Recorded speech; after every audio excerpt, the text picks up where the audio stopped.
دماغی اور نفسیاتی علاج کرنے والا ڈاکٹر لگڑ بگھا جس کی ایک پھونک سے جنات بھی بھاگ جاتے ہیں۔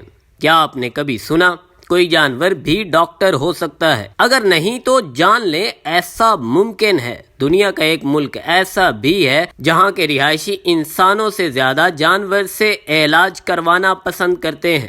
یہ ہے دنیا کا سب سے انوکھا ڈاکٹر لگڑ بگھا جس کی ایک پھونک جنات کو بھی بھاگنے پر مجبور کر دے۔ ناظرین، افریقہ کا شمار دنیا کے پسماندہ ترین ملکوں میں ہوتا ہے۔ غربت کی ستائی افریقہ کی عوام آج بھی ایک جانور سے علاج کروانے پر مجبور ہے جسے لوگ اب ڈاکٹر لگڑ بگھا کا نام دے رہے ہیں۔ حیرت انگیز طور پر لوگ صحت یاب بھی ہو جاتے ہیں۔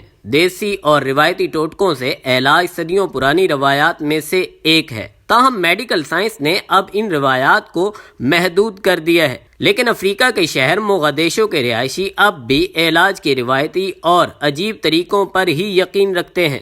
افریقہ کے مرکزی شہر کے رہائشیوں نے علاج کا عجیب و غریب طریقہ ڈھونڈ لیا ہے جو سوشل میڈیا پر کافی مقبول ہو چکا ہے۔ یہاں کے رہائشی انسانوں سے زیادہ ایک جانور سے علاج کروانا پسند کرتے ہیں۔ غربت کے ستائے شہریوں کے نزدیک ان کی پریشانیوں کا حل صرف ڈاکٹر لگڑ بگھا کے پاس ہے۔ کوئی شہری ڈپریشن کا شکار ہو یا جنات کے آسیب سے خوف زدہ، ڈاکٹر لگڑ بگھا کی ایک پھونک جنات کو ایسے بھگائے کہ واپس آنے کا سوچے بھی نہ۔ تاہم مریض کو علاج سے پہلے ڈاکٹر لگڑ بگھا کے مالک سے ملنا پڑتا ہے جو مریض کی کسی ایک انگلی پر سرخ کپڑے کا ٹکڑا باندھتا ہے، جس کے بعد مریض کو لگڑ بگھا کے پاس جانا ہوتا ہے۔ اگر لگڑ بگھا کافی دیر مریض کے پاس رہے تو اس کا مطلب کہ مریض پر کوئی جن سوار ہے، ورنہ جانور مریض کے پاس سے فوری طور پر ہٹ جاتا ہے۔ جس کے بعد لگڑ بگھا مریض پر ایک پھونک مارتا ہے۔ اس کی پھونک جن کو ایسے بھگاتی ہے جیسے وہ کبھی متاثرہ شخص پر سوار ہی نہ تھا۔ تاہم مریضوں کو اس سے پہلے فیس ادا کرنا ہوتی ہے۔ لگڑ بگھا سے ایک مرتبہ علاج کی فیس $10 ہے۔ غربت کی ستائی افریقن عوام کے لیے یقیناً ایک بڑا معاوضہ ہے۔ یاد رہے کہ لگڑ بگھا صرف جنات کا علاج ہی نہیں کرتا بلکہ صومالیہ کے لوگ ڈپریشن اور نفسیاتی بیماریوں سے چھٹکارا پانے کی خاطر لگڑ بگھا کا ہی رخ کرتے ہیں۔ یہاں کے لوگ نفسیاتی بیماریوں اور ڈپریشن کو جنوں، آسیب اور بھوت پریت کا اثر سمجھتے ہیں۔ یہی وجہ ہے کہ افریقہ میں ان امراض کے لیے جھاڑ پھونک کا عمل عام ہے۔ یہی وجہ ہے کہ یہاں کے رہائشی اس لگڑ بگھے جیسے جانور سے اپنا علاج کروا رہے ہیں۔ موغادیشو ایک انتہائی غریب ملک ہے جہاں نفسیاتی معالجین کی شدید قلت ہے۔ عالمی ادارہ برائے صحت کے مطابق برسوں کی خانہ جنگی سے پیشہ ور ڈاکٹر اس ملک سے جا چکے ہیں، جبکہ اب پورے صومالیہ میں نفسیاتی معالج کی تعداد صرف 3 تک محدود ہے۔ یاد رہے کہ لگڑ بگھا ایک گوشت خور جانور ہے۔ ان کی زیادہ اقسام افریقہ اور ایشیائی ممالک میں پائی جاتی ہیں۔ لگڑ بگھے پر کی جانے والی تحقیقات کے مطابق اس کا تعلق 26 ملین سال قبل پائے جانے والے آباء و اجداد سے ہے۔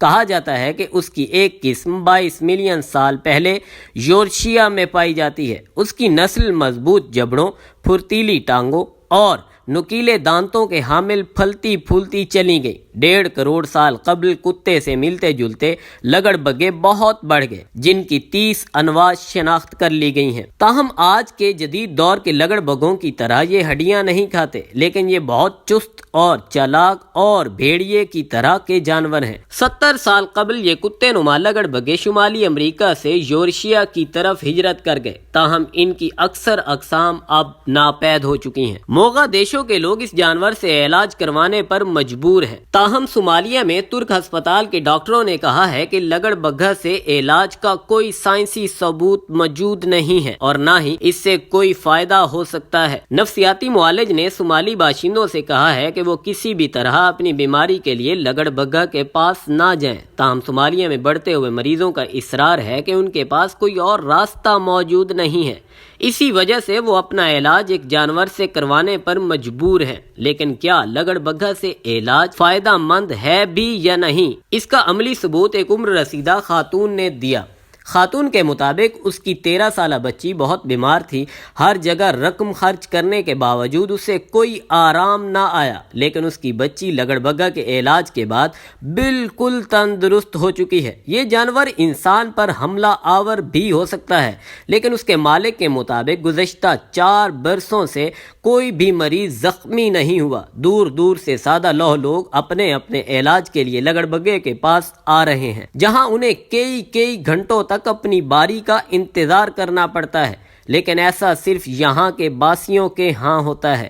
اس کی وجہ گزشتہ چند سالوں کی وہ پسماندگی کو قرار دیا جاتا ہے جس نے ان لوگوں کو جدید سہولیات سے محروم رکھا ہوا ہے۔ افریقہ کا شمار دنیا کے سب سے زیادہ پسماندہ ملکوں میں ہوتا ہے، جہاں آج بھی لوگ صدیوں پرانے رسم و رواج اپنانے پر مجبور ہیں۔ تاہم اس خطے کے بارے میں کچھ دلچسپ حقائق آپ تک شیئر کرتے ہیں۔ افریقہ آبادی کے لحاظ سے دنیا کا دوسرا بڑا بر اعظم ہے۔ دنیا کی 16% آبادی اسی خطے میں آباد ہے۔ دنیا کا سب سے غریب اور پسماندہ بر اعظم افریقہ ہے، جہاں نصف آبادی کی عمر 25 سال سے کم ہے۔ افریقہ میں 2.5 کروڑ سے زائد افراد کو HIV ہے، جبکہ دنیا میں ملیریا کے 90% کیسز افریقہ میں ہی ہوتے ہیں۔ ماہرین کے مطابق افریقہ میں کل 2000 کے قریب زبانیں بولی جاتی ہیں، جہاں 54 خود مختار ملک ہیں جو کسی دوسرے براعظم سے زیادہ ہیں۔ دنیا میں تازہ پانی کی دوسری بڑی سب سے جھیل بھی افریقہ میں ہے، اس کا نام جھیل وکٹوریہ ہے۔ افریقی ملک مصر میں سالانہ سب سے زیادہ سیاح جاتے ہیں، سال بھر میں 1 کروڑ کے قریب سیاح اس کا دورہ کرتے ہیں۔ افریقی ملک ایتھوپیا میں 32 لاکھ برس قدیم ایک انسان کی باقیات مل چکی ہیں، اس کا نام لوسی رکھا گیا۔ زیادہ تر ماہرین لسانیات کا ماننا ہے کہ لفظ افریقہ افری سے اخذ ہوا ہے۔ یہ شمالی افریقہ میں کرتاجیہ کے قریب 3 صدی قبل مسیح میں رہنے والے لوگوں کو کہا جاتا تھا۔ خواتین و حضرات، اس حوالے سے مزید اپڈیٹس لینے کے لیے دیکھتے رہیے اردو پوائنٹ۔